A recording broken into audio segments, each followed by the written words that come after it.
Aimé Aminahuel es doctora en Administración y Política Pública de la Universidad Nacional de Córdoba, tiene un postdoctorado en Inteligencia Aplicada, es politóloga de formación de base, está en la provincia de Córdoba y nos está escuchando. Aimé, ¿cómo estás? Buenas noches. Luana Haidt, Pablo Marcau y Solana López, te escuchamos aquí desde Informe de Pájaros en Buenos Aires. La semana pasada contábamos a propósito del anuncio, por ahora sin demasiado dato, del gobierno de lo que presentaron como los gemelos digitales. Explicábamos que es un concepto derivado de la industria, de la automatización, de la robotización y de cómo en sectores productivos, una línea de montaje, por ejemplo, se crea un esquema similar, paralelo, de allí lo de gemelos digitales, para generar en tiempo real un mecanismo de control sobre una línea de montaje. Llámense una fábrica de autos, micrófonos, bueno. Lo que ocurre con este proyecto, esta propuesta del gobierno, que repito, no tiene datos todavía conocidos de presupuesto, de organicidad, de organigrama, de responsables y demás, tiene otras características, ¿no? Porque aplican el mismo concepto para anticipar escenarios de control social. Bueno, y ahí aparecen otras cuestiones complejas que hay que tener presentes. Y esto fue presentado también por el Ministerio de Capital Humano como el Ministerio de Defensa, y ahí la cuestión empieza a escalar bastante más en otros niveles. Para pensar estas cuestiones de regulación de las inteligencias artificiales, un tema que de un par de años a esta parte está muy presente y cada vez más por el impacto que esto está teniendo no solo en el mundo tecnológico, sino ya en la vida cotidiana, y para pensar también sobre los fenómenos de Big Data, los fenómenos de regulación de estas plataformas y demás, estamos en contacto con la doctora Aminahuel, así se dice, es doctora en Administración y Política Pública de la Universidad Nacional de Córdoba, tiene un postdoctorado en Inteligencia Aplicada, es politóloga de formación de base, está en la provincia de Córdoba y nos está escuchando. Aimé, ¿cómo estás? Buenas noches. Luana Haidt, Pablo Marcau y Solana López, te escuchamos aquí desde Informe de Pájaros en Buenos Aires. Hola, ¿qué tal? Buenas tardes, ¿se escucha bien? Saludo a todos allí, a la producción y bueno, a la querida Solana especialmente. Hola, Aimé, ¿cómo estás? Qué gusto verte. Lo mismo digo. Te escuchamos bien y te vemos también. Primera distinción territorial, para no meter la pata a lo largo de la entrevista, es coterránea porque vos no sos cordobesa de origen, sino sos implantada en la provincia, si no leímos mal en la previa a tu biografía. Coterráneas de Río Cuarto y de la Universidad Nacional de Río Cuarto. Estoy medio infiltrada hace muchos años porque soy santacruceña. Originariamente, y bueno, ya ¿cuánto tiempo, Solana? Como 15 años. Más o menos. Sí, aquí en la provincia de Córdoba, y he estado girando entre las tres principales ciudades, viviendo en Río Cuarto, mucho tiempo allí en la querida ciudad de Río Cuarto, que sigo yendo por la universidad, en la ciudad de Córdoba por los posgrados, y hoy actualmente viviendo un poco más asentada en la ciudad de Villa María. Así que me conozco la tríada cordobesa. Escúchame, además de los títulos que presentamos al comienzo, has adoptado también la tonada. Digo, o eso venía de Santa Cruz, hasta donde uno conoce, no tiene mucha tonada en Santa Cruz. Me he relacionado con muchos cordobeses y cordobesas al parecer, porque cuando voy allá me lo dicen, no me la dejan pasar. Claro, por supuesto. Ahí hacíamos en la previa, no sé si llegaste a escucharlo cuando te conectábamos, una pequeña presentación de un fenómeno que hoy está presente prácticamente en el 70% de las noticias, porque o bien se generan con ese mecanismo de la inteligencia artificial, o bien hablan del tema.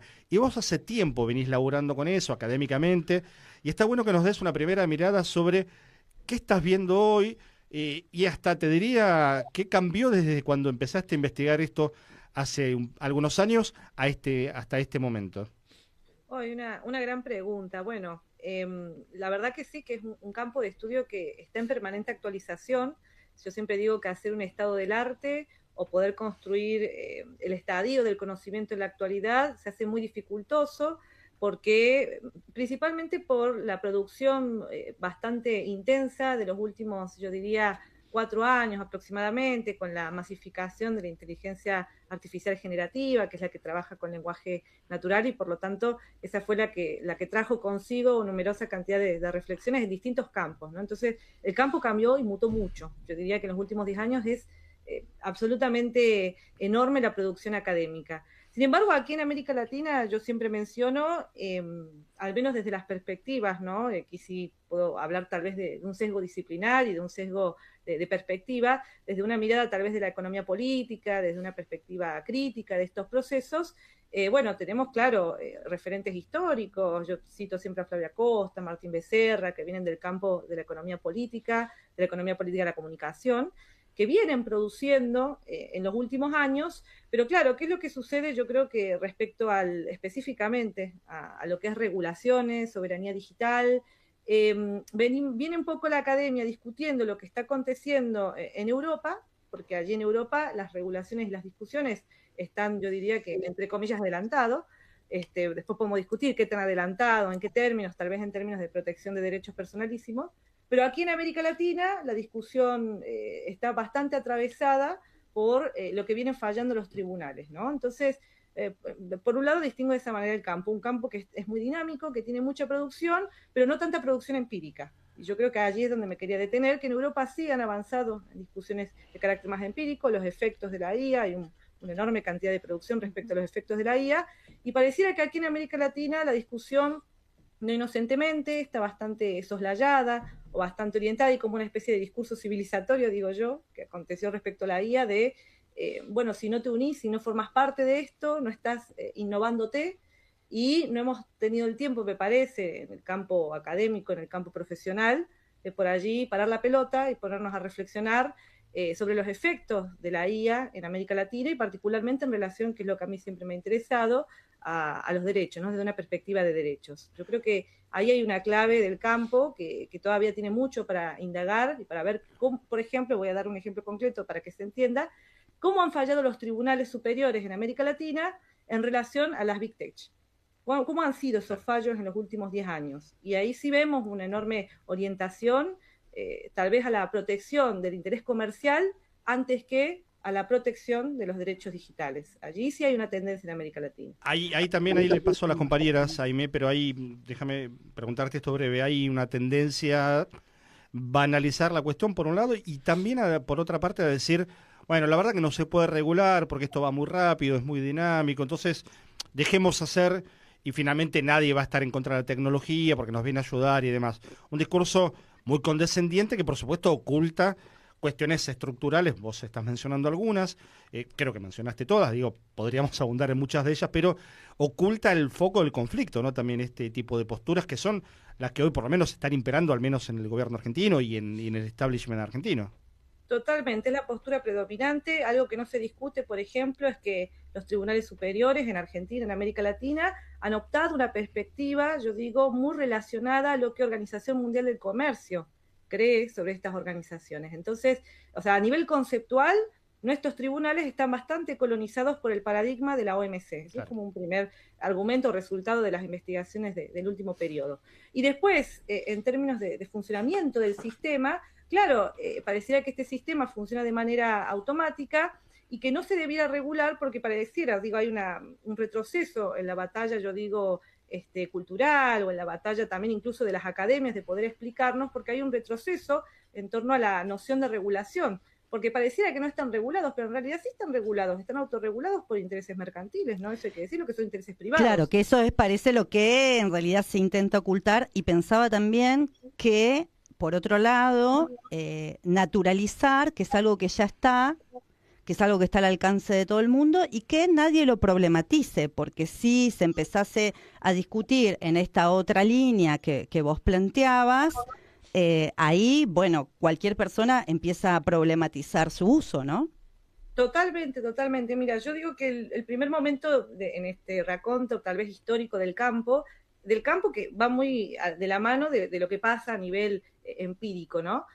Un primer momento que me parece que alerta a las ciudadanías, pero que aquí a América Latina llega muy tardíamente, son las elecciones que le da la victoria a Donald Trump. El escándalo de Cambridge Analytics, a partir del cual se toman de manera masiva e ilegal una enorme cantidad de datos de casi 53 millones de personas que no habían dado su consentimiento para la extracción ilegal de esos datos, que luego son vendidos a través de Cambridge Analytics a los gobiernos, pero también allí intercedieron varias corporaciones e incluso algunos lobistas de la extrema derecha mundial, como Steve Bannon, que ha exportado ese modelo a otras regiones del mundo.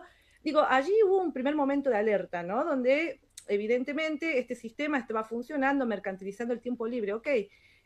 Pero hasta ese momento no se había advertido, hasta los juicios del 2018, luego el funcionamiento y la extracción de estos datos que funcionan de manera coordinada o de manera interconectada. Por allí explicar el funcionamiento técnico de los algoritmos es complejo en la medida en que uno puede ver, por ejemplo, cómo se extrae la información, eso se puede ver, hay algunas patentes que están visibles, pero lo que no nos dicen las patentes de esos algoritmos es qué se pondera para la clasificación de sujetos, es decir, qué se toma de nosotros, si se toma la voz, si se toman las conversaciones, qué peso se le da para etiquetarnos y hacer ese micro-targeting, para después colocarnos, podríamos decir, en un pequeño cuadrado de un conjunto de personas que pertenecemos a un conjunto de personas, y luego qué es lo que están haciendo los algoritmos anticipándose a, esto lo dice Anthony Roubrard, no lo digo yo, una belga muy interesante, dice, se están anticipando a la modelización de lo social. Es el ejercicio, como diríamos, la vigilancia total o el control social total, pero que está en manos de privados y no tenemos la posibilidad de indagar. Otro ejemplo, en los censos, que es la histórica manera de construir información, nosotros podemos interpelar al Estado, porque sabemos cómo es el instrumento de recolección de la información, porque podemos decirle al Estado, a ver cómo me estás etiquetando en el marco de este censo, pero hoy con algoritmos como el que ha desarrollado, por ejemplo, la empresa Palantir, que escuchaba que lo estaban mencionando, no tenemos la menor idea de, por ejemplo, el convenio que hizo el gobierno argentino en el año 2024 ya, con la empresa Palantir, donde hay un cruce de información bastante importante entre la información de ANSES, de migraciones, digo, son de varios organismos. Sí, que la semana pasada habíamos estado viendo una noticia de que intentaban armar un engendro por el cual con determinados datos que recababan definían políticas públicas. Claro, el famoso gemelo digital, sí, que bien decían ustedes, ahí yo escuchaba que no se ha obtenido más información al respecto. Y algo más te digo, ¿no? Porque algo que pasa un poco desapercibido de tantas noticias que tenemos permanentes este gobierno, que tampoco se habló de licitaciones públicas, porque digo, nos hacen olvidar hasta lo más mínimo, ¿no? Claro. Que cualquier política pública que implemente el Estado con un privado, debe haber una licitación de por medio. Tampoco hubo eso. Entonces, estamos hablando de acuerdos con una empresa muy cuestionada a nivel internacional, con información pública hasta cierto punto, porque no sabemos cuál es la información privada también que le está proveyendo el Estado argentino, ¿no? Para el diseño de esta política que se hizo con muchos bombos, pero que la verdad que no hay detalle alguno. Ahí te va a preguntar, Luana, Aimee, pero déjame acotar un dato chiquitito de la historia que tiene que ver con esto de Cambridge Analytica, vos decías, y hay que remontarse a 2015, y el leading case, el caso testigo, hay que mencionarlo, fue la Argentina precisamente, cuando esos datos fueron aprovechados por el entonces candidato opositor Mauricio Macri para llegar a la presidencia, ¿no? Digo, también para tener en cuenta que esto no empezó hace un par de días tampoco. Totalmente. El escándalo erosiona allí la legitimidad de Donald Trump, pero después en los mismos juicios, está grabado los juicios para quienes lo quieran ir a ver, el mismo fundador de Cambridge Analytica menciona el caso Argentina también, sí, o sea que ya venían operando hacía tiempo. Ahí me te hago una consulta, sé que también es para desarrollar, y se está hablando muchísimo de tecnofascismo, de capitalismo de vigilancia. ¿Qué riesgos crees que hay respecto al uso de esta inteligencia artificial, de estos datos, en los genocidios o a nivel mundial, ¿no? Como en el caso de Palantir que recién mencionabas? Sí, yo creo que el riesgo es enorme, ya me parece que estamos en un estadio bastante peligroso, y autores, justo los tengo todos los libros acá porque estos días estábamos dando clases sobre el tema relacionado. Dentro de las perspectivas críticas hay autores que hablan de tecnofascismos, otros hablan de tecnofeudalismo, y muchos sí están hablando, al menos en los autores dentro de lo que es la economía política, de estos totalitarismos tecnológicos. ¿Totalitarismos por qué? Porque eso sí hay que volver un poco a la historia mundial, ¿no? En el reflorecimiento de la ideología fascista, en la década del 30 en Argentina fue muy claro, pero digo, a escala internacional fue el fenómeno. Ahí hay una serie de características que va a tener el fascismo. Por un lado, un enorme rechazo a las ideologías de izquierda, pero por otro lado también un descreimiento total a la democracia liberal burguesa. Y además va a tener una característica que es el intento de control total de la vida de las personas. No existe la individualidad en la mirada o en la perspectiva del totalitarismo. Y estos tecnorricos, estos multimillonarios que han hecho su fortuna a través, a mi criterio, de la apropiación ilegal del excedente informacional no regulado en regiones como América Latina, tienen una mirada muy crítica de la democracia, muy crítica, dicho por Peter Thiel, y por lo menos autoritaria, porque pareciera que la democracia como tal, en algún estadio entra a discutir la redistribución de bienes, entre esos los bienes informacionales, y intercede con el modelo de acumulación que ellos plantean, que es un modelo en el que desearían que no existan reglas de juego que garanticen los derechos individuales, entre otras cosas, como la protección de derechos personalísimos. Ahí, Entonces, en relación a esto que mencionás, Aimé, también parte de la discusión, y creo que es válida, y bueno, lo mencionábamos hace un ratito también en relación a la movilización del 3J, hay detrás de estos proyectos un interés económico, siempre lo está, vos lo has mencionado, lo que esto implica en contextos capitalistas, pero también hay un convencimiento de proyectos de estas envergaduras, ¿no? Donde se segrega a un otro, ya sean mujeres, disidencias o determinadas poblaciones del mundo, donde no entran o no encajan en su proyecto capitalista, neocolonial y demás, pero además porque están convencidos de que existe algo superior a eso, que son hombres blancos, heterosexuales o lo que sea, ¿no? Totalmente, todos, más allá del dato anecdótico de que esta nueva oligarquía tecnológica está representada en términos concretos por masculinidades mayoritariamente y de carácter hegemónico, además de tener un proyecto de clase, que el otro día la reescuché a Rita Segato en una entrevista del 2025. Ella dice, más que hablar de extremas derechas, dice que me parece que quedó un poco desfasado, dice el concepto, me interesa hablar de proyectos de la concentración, dijo ella. Estos oligarcas tecnológicos tienen un proyecto de la concentración que va a contramano, que se encuentra de frente, por ejemplo, yo lo decía en las elecciones de 2023, con los feminismos. Porque sin ir más lejos, los feminismos pusieron en cuestión el modelo neoliberal. Estos proyectos tecnológicos de la concentración, estos nuevos mega multimillonarios, tienen un eje en común. Por un lado son enormemente conservadores, pero porque el feminismo ha puesto en cuestión el modelo de acumulación neoliberal, porque son neoliberales. Yo siempre quiero aclarar que así lo llamemos capitalismo de plataforma, tecnofeudalismo, no sé, estaba repasando todas las denominaciones que hay, sigue siendo un proyecto capitalista de carácter neoliberal.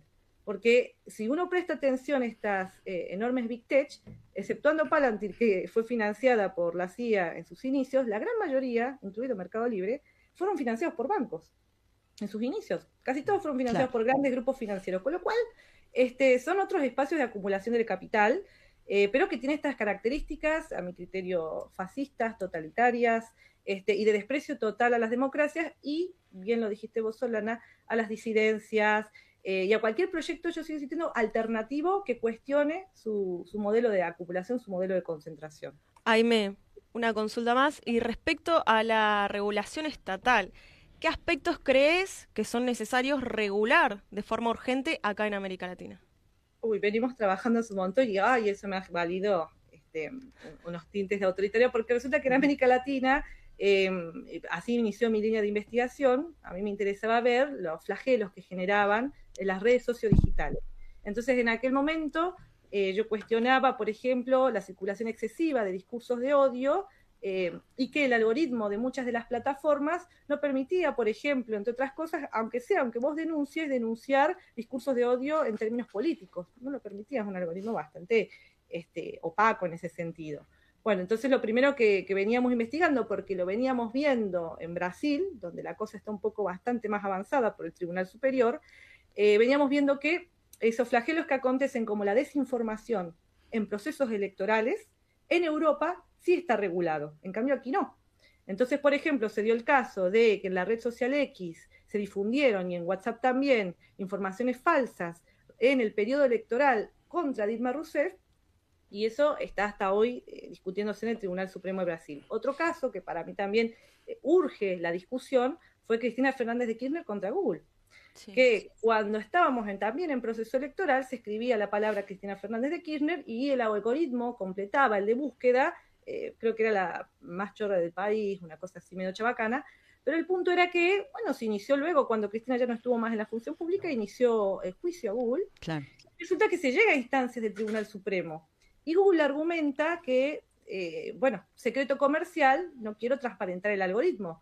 A lo que Cristina Fernández de Kirchner, que gana la causa, dice, bueno, si no hubiera ningún problema y solo fuera una cuestión técnica de que por repetición el algoritmo completaba ello, no tendría que haber ningún problema en demostrarlo científicamente, a través de la transparencia de qué es lo que ponderó el algoritmo ese día. Claro. No lo hizo Google y prefirió pagar la multa. Entonces, me parece que este tipo de casos que nos muestran la enorme influencia que tienen estas plataformas en procesos electorales, en Francia, en España y en Alemania está regulado. En América Latina no está regulado. A mí me parece que es una clave. Hay que decir también, Cristina gana ese caso, los fondos de la compensación los dona al Hospital de Niños de La Plata, por un lado.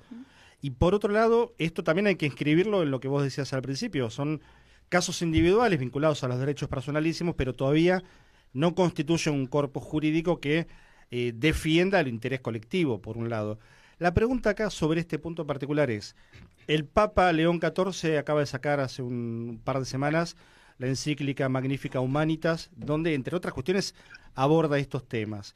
La academia, estamos hablando con vos, Aimé, una de las representantes en la Argentina y en otros países, estudia hace años esta cuestión. La sociedad civil está organizada pensando estos temas.